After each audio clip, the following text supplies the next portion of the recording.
Okay, so we have multiple breaking news coming out. We're gonna start with this one first. Something big is going down at the Burning Man Festival.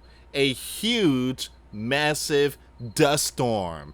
Alright, so this started yesterday, the festival, and boy oh boy, it's not looking good. I remember this area, there was a huge flood and there were many trapped. They were trapped there. Every time they go to this festival, it's like God is sending them a message. But look at this. I want to show you something really quick. It's not over. It's not over. Look at this here. Burning Man threatened by dust storm, flood warning. Flood warning. I believe this is the place where they celebrate like the abomination. People say it's like a Sodom and Gomorrah stuff that goes on there, but boy, oh boy, we are definitely seeing something here, guys. All right, so we're gonna get to all this news. Let me show you some of the stuff. It's not over. There is more dust storm. This time in Arizona. Arizona hospital swallowed by historic dust storm. Let me show you some of the picture here. Boy, boy, that doesn't look good. That doesn't look good. Wow.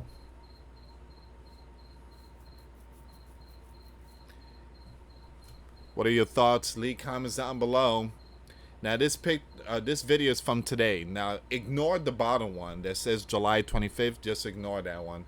But the top one is the one that's happening in Arizona. So, geez.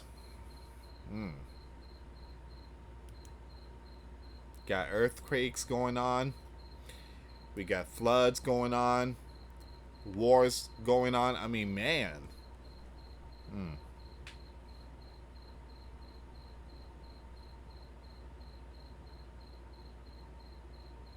Alright, so we're going to get to all this here, guys. Let me show you some of the stuff here, too. So, breaking news. It seems like the bear is going to get involved when it comes to the, again, the Venezuela. So, the bear to arm Venezuela with drones. Alright, we're going to get to all this here, guys.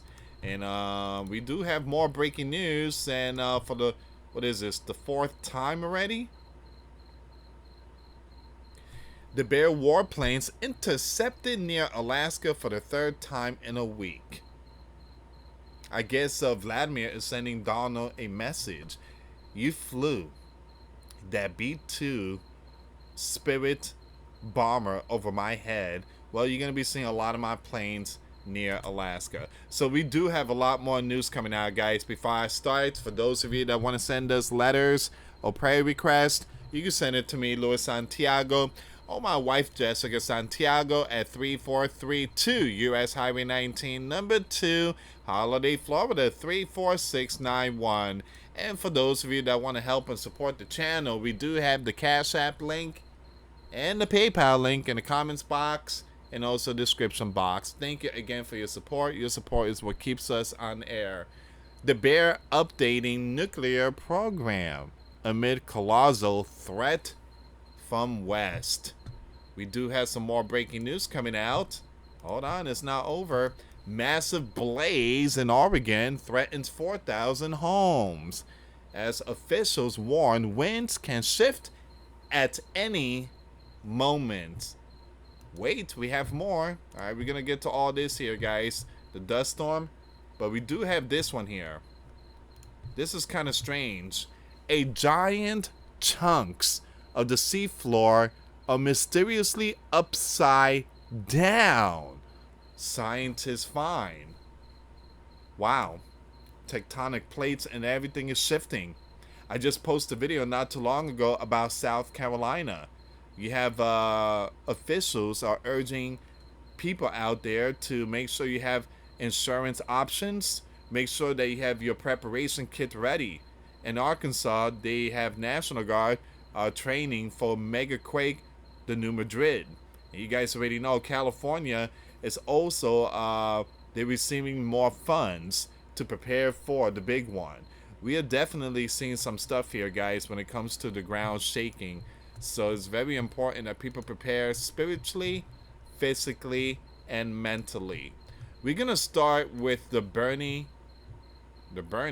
man, threatened by dust storm and flood warnings.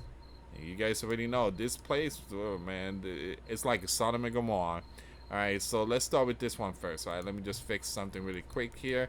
I gotta make this small so you guys have a better view. There you go. Bam. All right.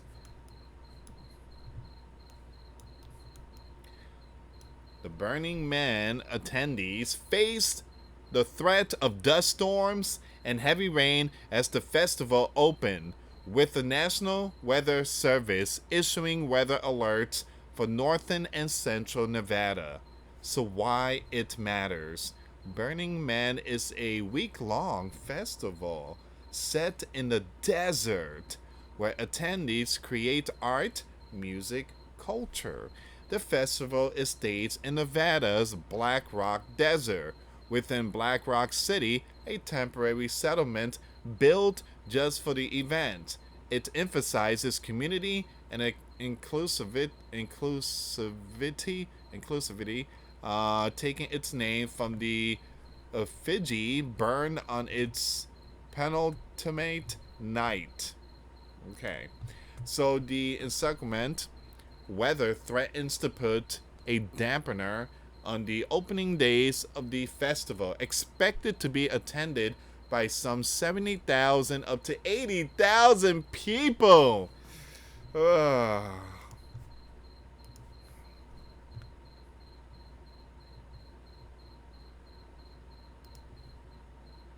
Okay.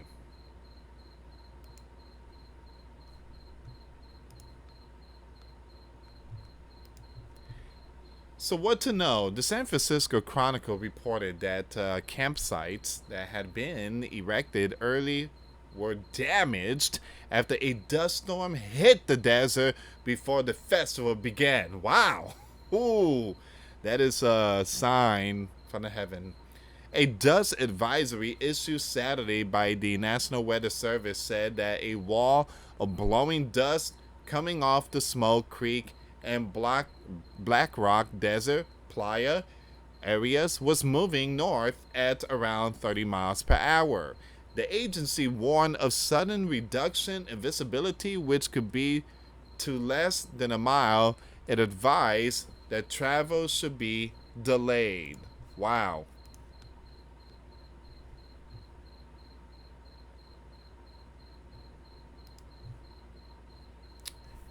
Give me a second here, guys.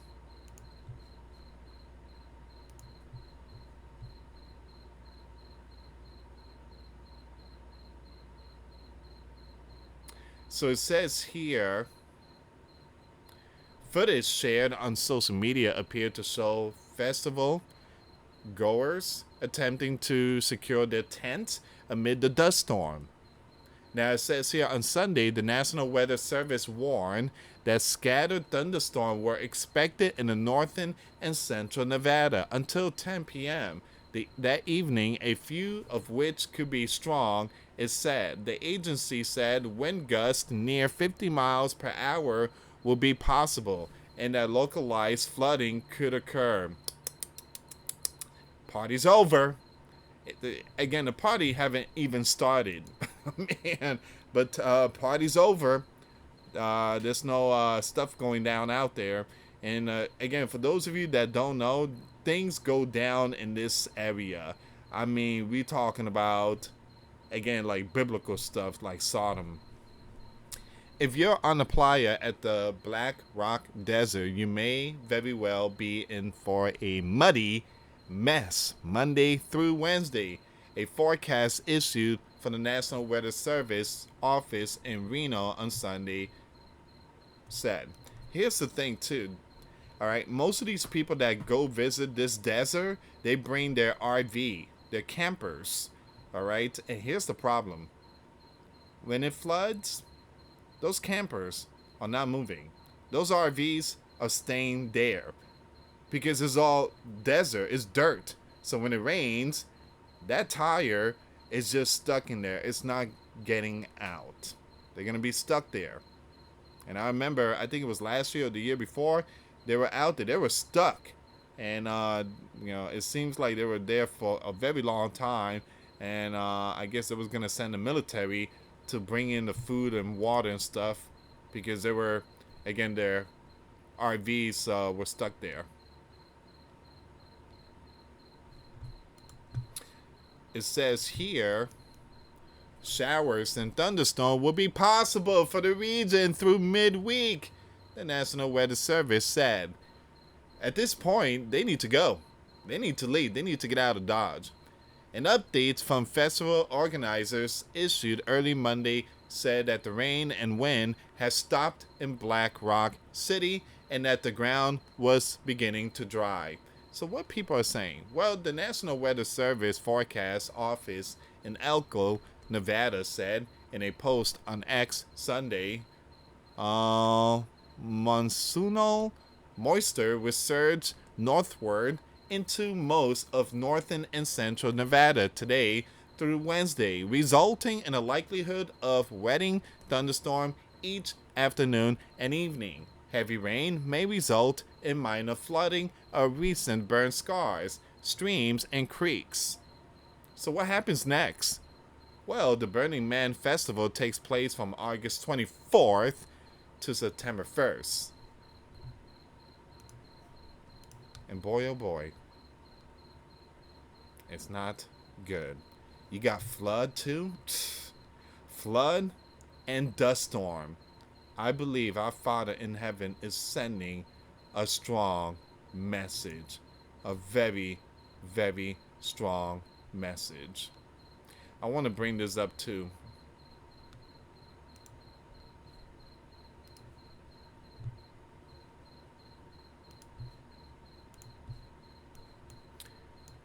Millions warned to avoid the sun amid dangerously hot conditions. You see what's going on here, ladies and gentlemen? We got flood, we got dust storm, we got heat, got everything. It's all combined.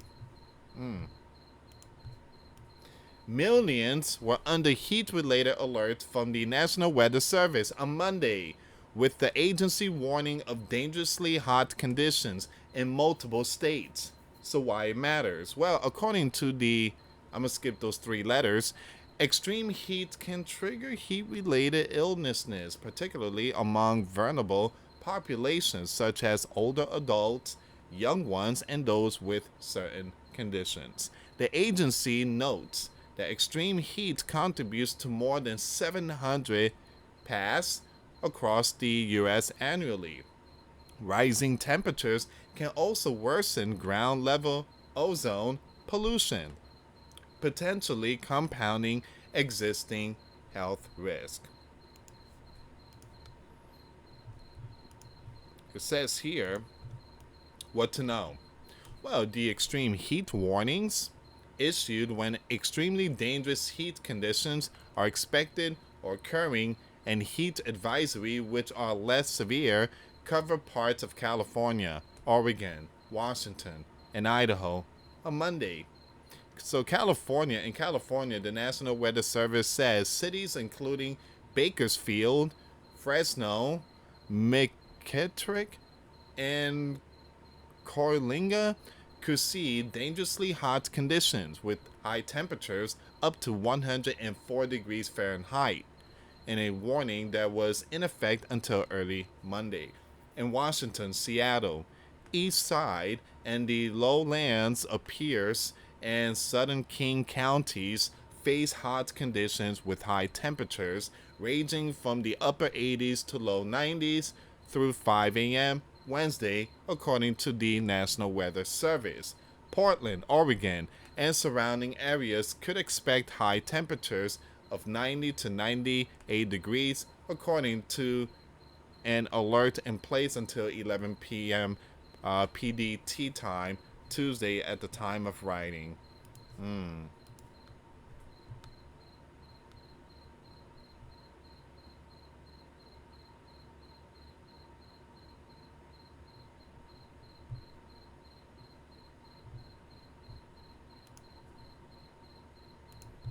Once again, please give this video a thumbs up. I really appreciate it. Thank you so much for your support. Meanwhile, Lewiston, Idaho, was forecast to see high temperatures in the triple digits on Monday and Tuesday. Drink plenty of fluids. Stay in an air-conditioned room. Stay out of the sun. Again, stay out of the sun and check up on relatives and neighbors. The National Weather Service advised, do not leave young ones and pets in unattended vehicles. Car interiors will reach lethal temperatures in a matter of minutes, it warned. The interior valleys of Washington will see the hottest readings in triple digits on Monday, and some record highs can be challenged, Accurate Weather senior meteorologist Heather told Newsweek. There's a lot of news coming out today. Record challenging temperatures will also reach down to Portland with a high of 94 today. The record of 95 was set in 2016.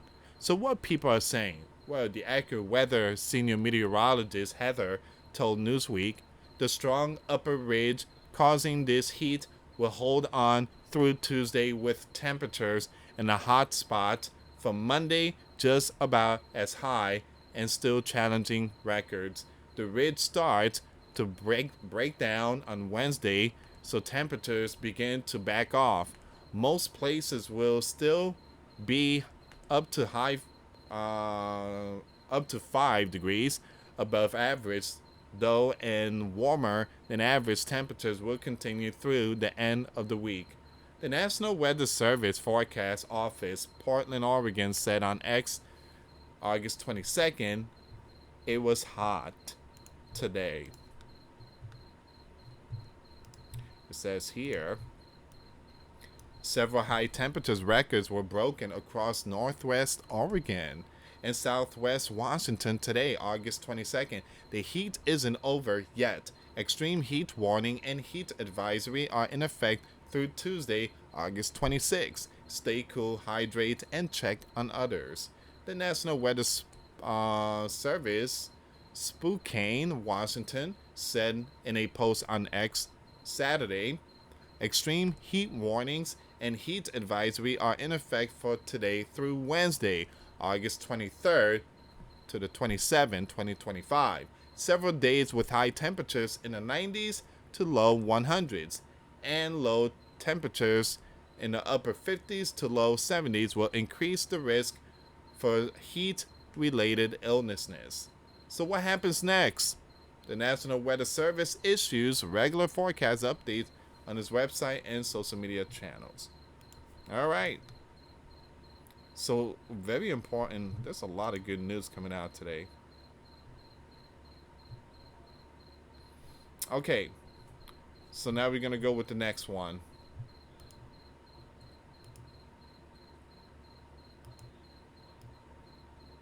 Let's see what's going on with this dust storm. This dust storm is just Phoenix, Arizona. And then you got the one in the Burning Man Festival. I mean, you got all these signs going on.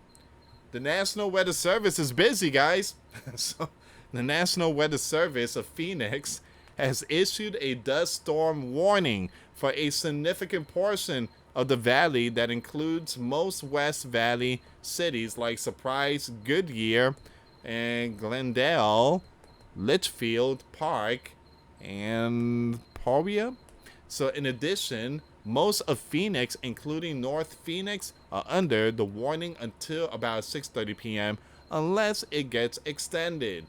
At 5:15 p.m., the National Weather Service issued a severe thunderstorm warning for portion of Mesa, Gilbert, Queen Creek, Chandler Heights, Santan Mountain Park, Santan Valley, and Seville.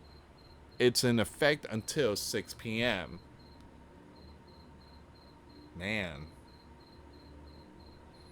That storm came out of nowhere, that dust storm. A 67 miles per hour wind gust was recorded in Chandler around 5:20 p.m., according to the National Weather Service. An event stronger, an even stronger gust was recorded at Phoenix Sky Harbor Airport less than an hour later. The weather alert comes as about 28,254 SRP customers are without power in the valley. About another 13,000 APS customers are without power as of 6:10 p.m. Earlier in the afternoon, it issues dust storm and severe thunderstorm warnings for portions of Pinal County, parts of Rural Maricopa County were also under a dust storm warning near the Interstate 8 corridor. All right, so that's basically it for this one here. Dust storm moving through Phoenix, and it has already passed.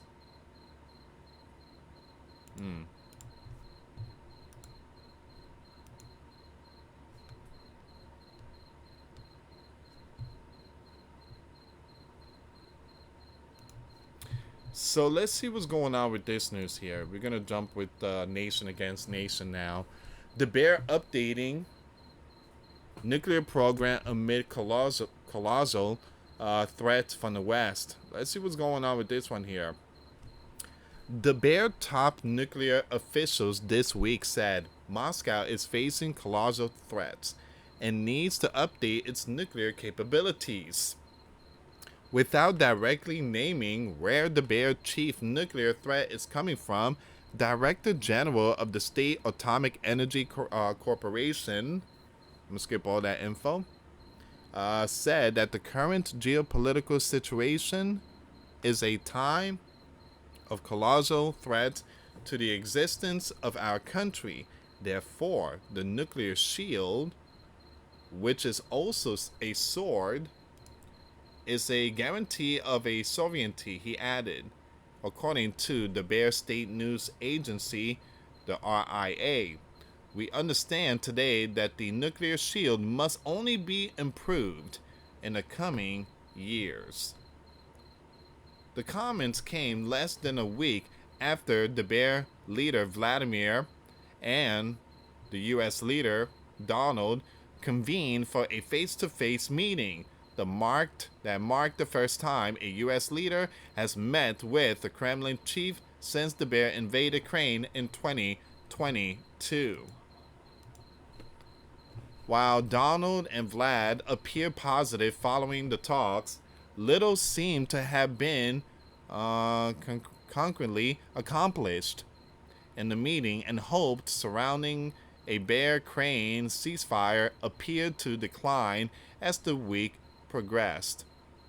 It is unclear why this person, I'm going to skip his name, issued comments regarding the Bear nuclear program at this time, and he did not detail what sort of updates he will be looking to make to Moscow's SHIELD program.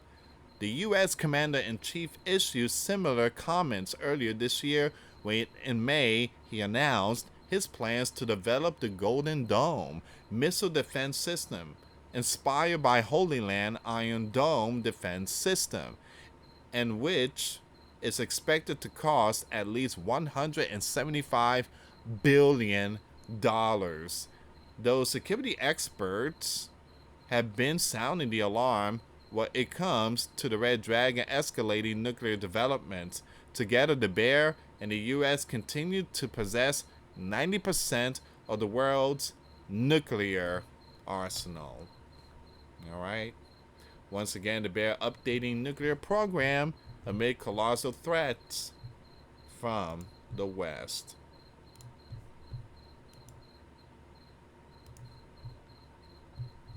Let's see what's going on with this earthquake stuff here, guys. A giant chunks of the seafloor are mysteriously upside down. Now, how in the world that happened? Deep beneath the waves of the North Sea, the seafloor is behaving in an unexpected way. There, scientists have discovered hundreds of vast sand mounds, some on the scale of several kilometers across, that according to a release from the University of Manchester in the UK.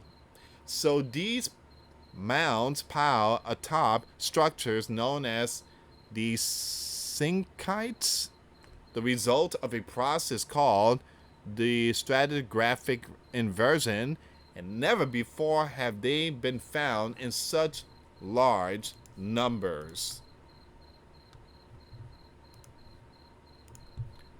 The planet is shifting.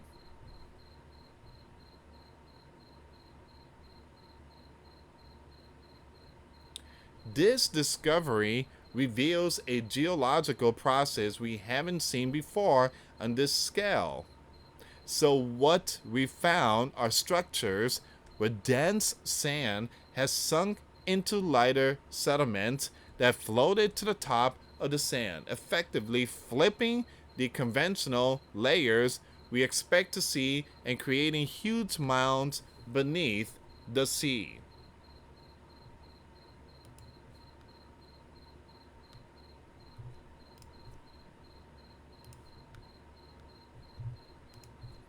Geological layers are expected to follow a certain order consistent with the linear progression of time. Older layers are towards the bottom of the formation, growing progressively newer, closer to the top in the order of deposition. Now it says here the stratigraphic inversion or reverse give me a second here, stratigraphy occurs when younger layers sink down and the older one rise to the top of the formation. And there are a number of ways this can happen, from rock slides to tectonic movement. In other words, earthquakes. You have the Hughes and his college experts. And then you have Jan of oil company Aker BP in Norway identified the sinkites at the bottom of the North Sea using detailed seismic data. When acoustic waves travel through Earth, they propagate and reflect differently from materials with different density properties. Once again, experts can then analyze the seismic data and map the different types of rock the waves travel through. Now, in this data, the Hughes and Woodard found that large parts of the North Seafloor appeared to be upside down, with younger layers of sand buried beneath older layers. Now, these younger layers are denser and heavier than a softer, lighter material that was below. So over time, they sank down, displacing the older, more porous material and forcing it upwards, where it sits atop the denser sinkite. The researchers have dubbed the porous rafts the fluorites.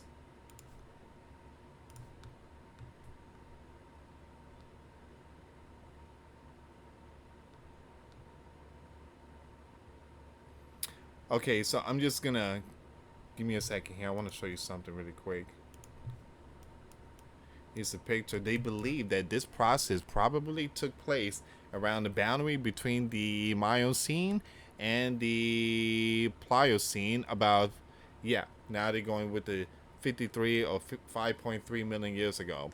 The older material consisted of a lightweight, rigid, and porous layer predominantly made up of microscopic marine fossils with a heavier layer atop.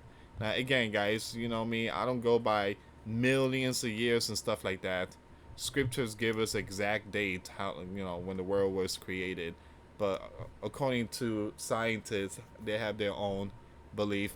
Disruptions such as earthquake could have broken up the upper layer, into sand, which sank down, switching places with the floatites, and over the ensuing millions of years, seafloor settlement dusted the entire structure over, producing the undulating seafloor that can be found there today. We almost done with this one here. Now the team are working to improve and validate their interpretation. One that could help better understand Earth crust under the ocean, where it is weak and where stable, and the processes that can dramatically alter these properties. This research shows how fluids and sediment can move around in the Earth crust in expected ways. Understanding how these sinkites formed could significantly change how we access underground reservoirs, sealing, and fluid migration, all of which are vital for carbon capture and storage. All right? So once again, a giant chunks of the seafloor are mysteriously upside down, scientists find. Guys, I'm just gonna skip this one here. I did talk about this the other day, well, yesterday. There's been some strong blaze going on out there. We need to pray for the people. So, firefighters battling the Oregon Flat Fire, which has so far torched nearly 22,000 acres, could face setback if the latest weather conditions shift. Official caution Monday. The raging blaze, which is only 5% contained, that is not good, has destroyed homes and buildings. Thousands of families have been forced to evacuate. The winds here can shift at any moment, and that could change everything. All right, so that's not good. So once again, about 4,000 homes are still under evacuation notice, including 1,000 families ordered to go now. Give me a second here, guys. I might as well just read the whole thing here.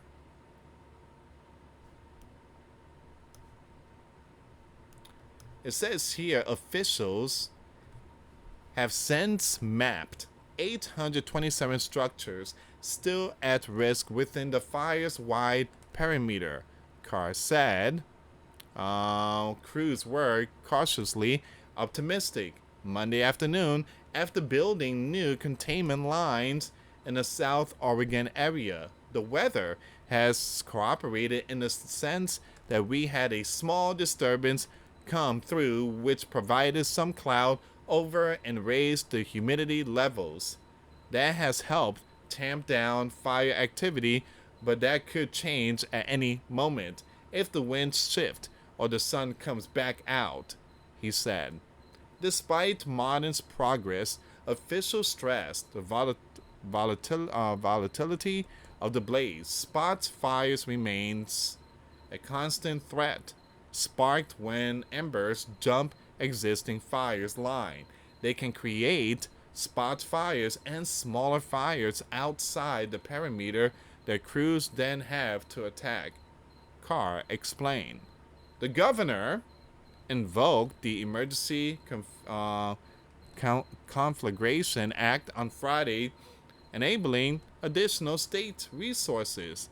Fire's officials had confirmed no new evacuation order as of Sunday evening, a sign that the fire had not advanced into new neighborhoods.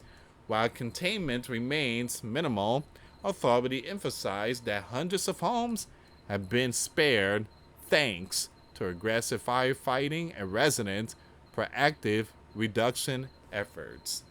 Seems like the people's also stepping in and trying to prevent from this wildfire spreading. All right, give me a second here, guys.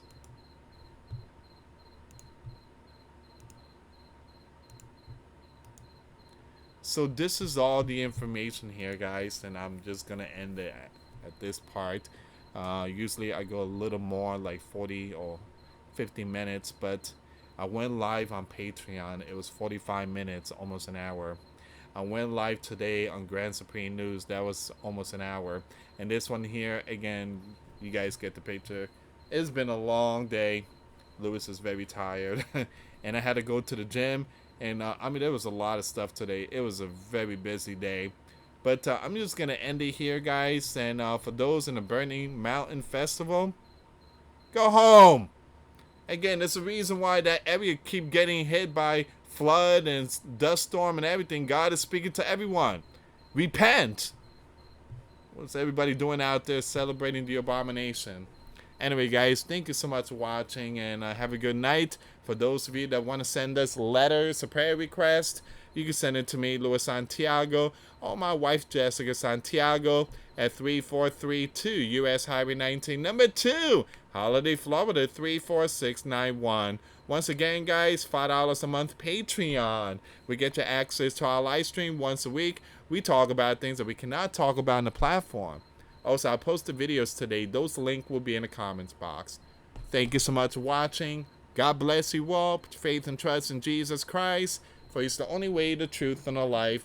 No one gets to the Father except through Jesus. Thank you so much for watching. Till next time later. Peace.